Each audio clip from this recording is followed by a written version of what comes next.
What's good, YouTube? It's Quinn Wade, basketball analysis, coming to y'all with another video. Check out my website, analysisplayground.com. Link will be in the description in the comment section below. Also, check out my Facebook page, analysisplayground.com. Link will be in the description in the comment section below. If you want a t-shirt, you can message me on Facebook. I got different type of logos and images. You can get any color shirt, or you can change the logo on the shirt. Just message me on Facebook if you're interested. What's good, YouTube? Quinn Wade, basketball analysis, coming to y'all with a quick video for this Friday. Today we're going to talk about a topic that a lot of people assume, and a topic that I don't necessarily agree with. I ain't going to say I don't agree with the topic, but I don't just agree with what they're saying. So I'm just going to voice my own opinion. That's what I got this channel for.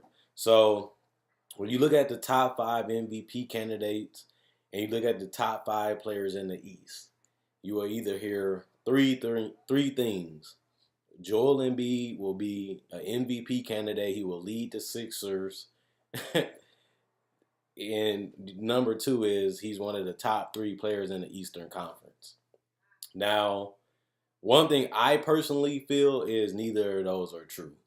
But one thing I have said consistently over Joel Embiid is I have personally felt after watching footage and watching him play, I'm not on the Joel Embiid hype train, and I'm not a fan of Joel Embiid still to this day. Now, it's subscribers that I know personally and subscribers that I know that have been riding with me for the last couple years. And then when I give a certain player credit, they take it as I'm a fan now. I have to give the player credit because they're still accomplishing goals. They're still prospering in the NBA. Now, Joel Embiid is an all-NBA center, and he's an all-star center. So I can't really dispute that because that's a fact. So just because I'm going to give a person credit or respect, that doesn't mean I'm a fan of them. It just means that they're good at what they do, and you have to give them props. Just because you don't like them as a player or you don't like how they play, don't mean you have to disrespect them or not, take away their credit. Joel Embiid is an all-star. He is one of the better players in the league.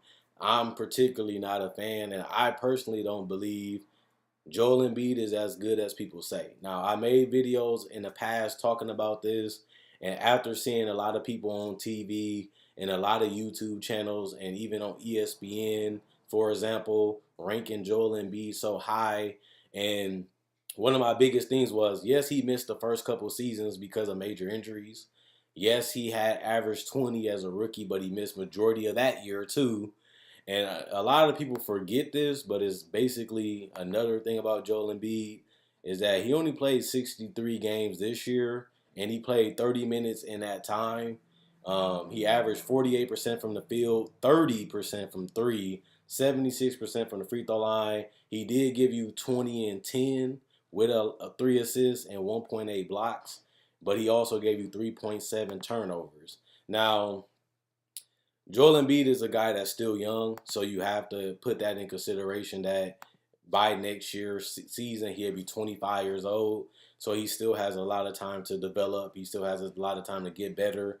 Plus, you also got to put in consideration that this is a guy that's been battling injuries for the last couple years. So that's time he's spending in rehab.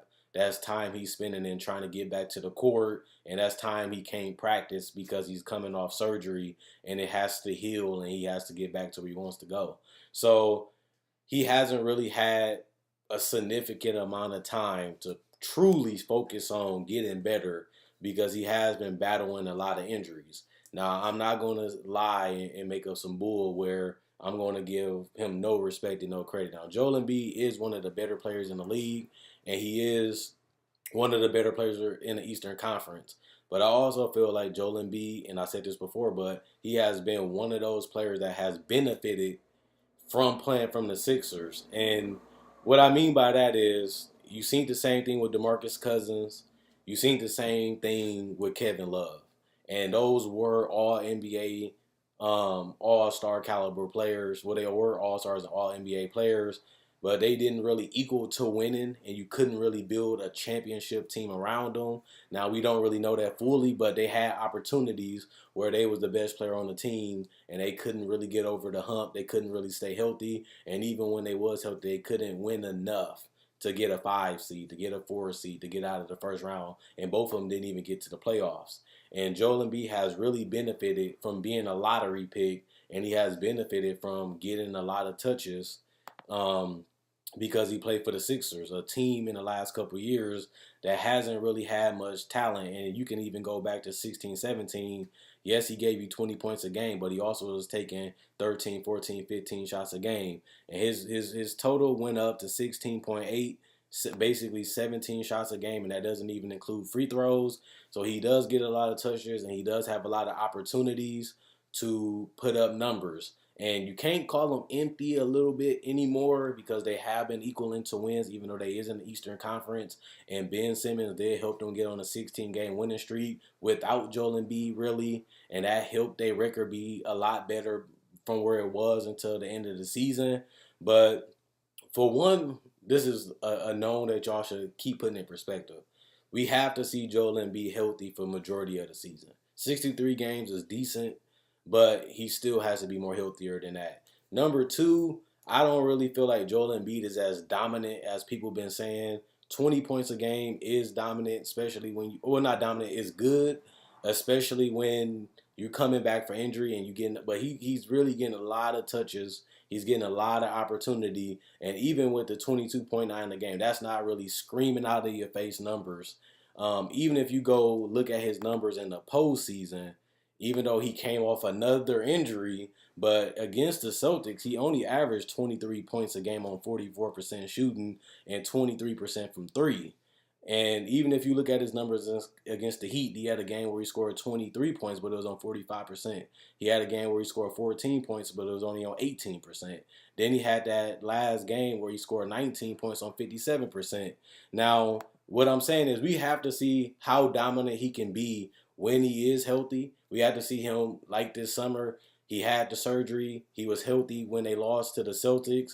And now he has an opportunity to have a whole complete off season of playing basketball, working on his game, and trying to do what he hasn't been able really to do the last 2 years. So I will give him credit and the benefit of the doubt from battling injuries and inconsistencies and having them build a roster on the fly. He had to get used to teammates. He had to get used to playing with Ben Simmons, and they still was able to win 50 games. But I definitely want to see how good Joel Embiid is, and for people to say that he's an MVP candidate, for people to say that he's one of the top players in the East, and even people say now they're starting to give Ben Simmons even more credit compared to Joel Embiid, saying Ben Simmons should have been an All-NBA player. He should have been an All-Star. And Ben Simmons is just probably as good as Joel Embiid. Now, Joel Embiid has been getting a lot of praise, especially since he played last year, because you didn't really have nothing to go off of because he missed a lot of games and he didn't play.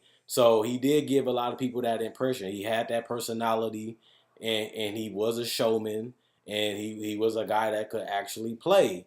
Now 20 and the points he put up last year, to me, wasn't mind blowing. It wasn't, like I said, this dominant number that I can never get over. It was 20 points, and he didn't play that much, and he ended up missing the majority of that season. Now this year he had more touches, more opportunities, and he was more healthy, but it still wasn't like he was averaging 28, 30, 35 points a game. He only gave you 23 points a game. That's not really dominant. That's not really unstoppable. That's not really unguardable, and including when you add in the playoffs. So I think it's this misconception a little bit of people not really seeing on people buying into the hype. But Joel Embiid is not the most dominant center in the game.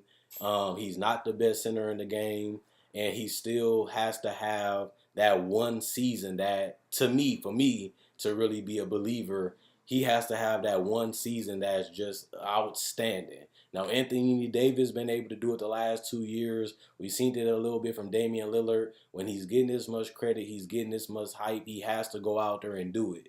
And I feel like he's been getting a little bit too much credit. I feel like he's been getting a little bit too much push, because when you look at the numbers, you look at the games he played, and you look at what he's really doing, it's not enough for me to really feel like I'm on the bandwagon. Now, I do keep up with the Sixers to a certain extent, but I still haven't been on that Joel Embiid is the best player in the East. Joel Embiid will win the MVP. Joel Embiid is one of the top 10 players in the league. I do not have Joel Embiid in my top 10 players because of the injuries, because of his health, and because he's not the most efficient center. He's not the best jump shooting center. He's not as good at the 3-point shot as people think. Yes, he does pass the ball. Yes, he does average 3 assists, but they run a lot of screens and handoffs from him. So all he got to do is set the screen and get an open shot for a guy, and that's an assist. So his numbers are a little inflated because he was playing with a team where he took a lot of shots and he had a lot of opportunity because they didn't have no other superstar. Remember, Nerlens Noel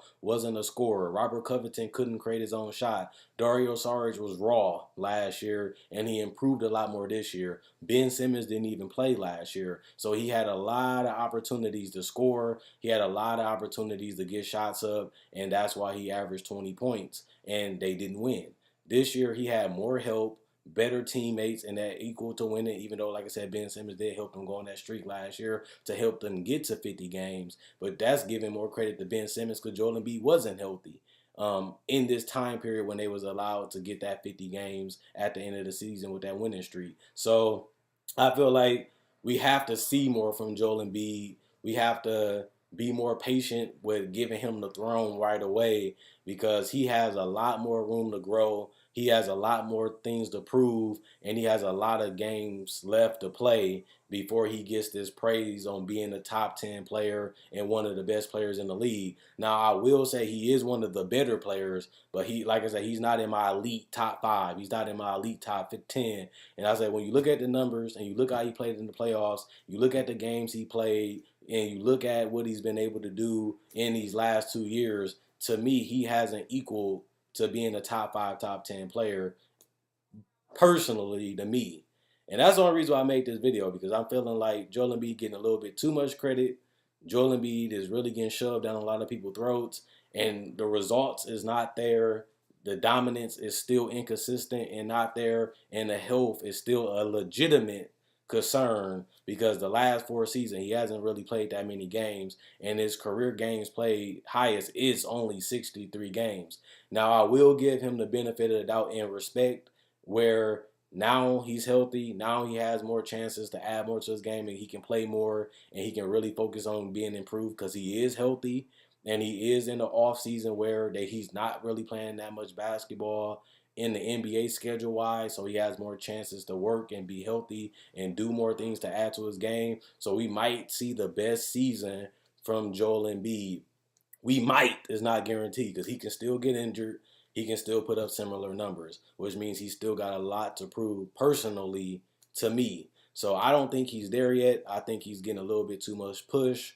And he hasn't been the most dominant, efficient, crazy player that's doing all this crazy shit. To me, he hasn't been doing that enough. He has games where he haven't, people in the history haven't did, but he also have games where he get 14 points. He has shot the ball back from the field. He settles for the 3-point shot and doesn't make it enough. And he only shot 30% from 3 last year, and he didn't shoot 30 that high even in the playoffs. And he really didn't even dominate that much in the playoffs either. So I don't really get what this Joel Embiid hype train is getting us because he only got to the second round. He wasn't dominant in the playoffs, and he really wasn't averaging 30 points, 35 points, unguardable, unstoppable, the best dominant player in the best center. He's not even the best center in the league, just to be real. So he has a lot more things to prove and a lot more things to do. And I honestly want to see if he can do it. I'm honestly open-minded, and I do want to see after having this healthy offseason where he can add and do more with his game, I want to see what really happens this season because a lot of people already put him in that top 5 MVP. Some people say he can win MVP. Some people saying that he's one of the top 10 players in the league. He hasn't did that to me. He's not on that level personally for me.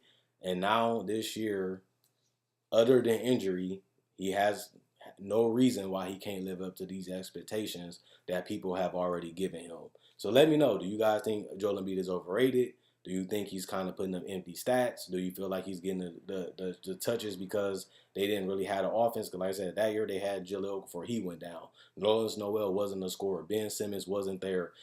They didn't have none of that. So he was able to take as many shots and do whatever he wanted, and then he resulted in points, but he didn't play that many games. They played 31 games.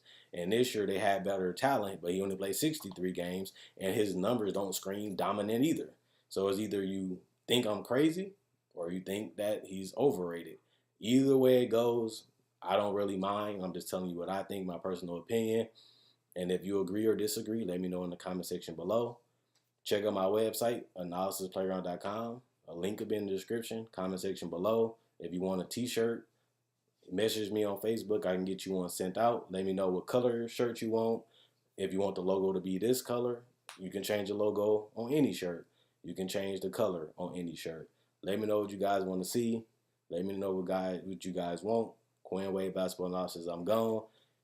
Do you think Joel Embiid overrated, underrated, or do you think he has a lot left to prove? I'm a little bit on a lot left to prove. Let me know what you guys think.